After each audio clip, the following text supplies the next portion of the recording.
আসসালামু আলাইকুম ভিউয়ার্স। আজকে আপনাদের সাথে আলোচনা করব ইতালিতে ব্যাংক কার্ড করতে কি কি ডকুমেন্টস লাগে। কথা হচ্ছে, যারা ইতালিতে নতুন আসছেন, যারা আজিলের মাধ্যমে আসেন, তাদেরকে বলছি, তাদের সাধারণত কস্তুরা থেকে একটা সৌজন্য দিয়েছে, সাদা সৌজন্য অথবা হলুদ সৌজন্য, 6 মাস মেয়াদি ওইটা, এবং তার সাথে আপনার একটা বাসার হসপিটালিটি লাগবে এবং ওই সৌজন্য লাগবে এবং পাসপোর্ট লাগবে।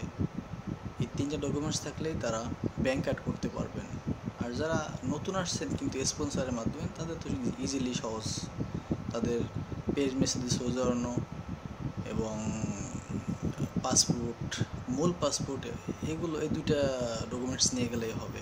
আর যাদের কার্তা আইডেন্টিটি আছে তারা তো ইজিলিই করতে পারবেন। সুতরাং যারা নতুন আসছেন তাদের জন্য শুধু তিনটা ডকুমেন্টস, একটা হচ্ছে পেজ মেসেজ সৌজন্য 6 মাস মেয়াদি ওইটা, এবং একটা বাসার হসপিটালিতা, আর পাসপোর্টের মূল কপি। এই তিনটে ডকুমেন্টস দিলেই ইনশাল্লাহ আপনারা যে কোনো ব্যাংকেই ব্যাংক কার্ড করতে পারবেন।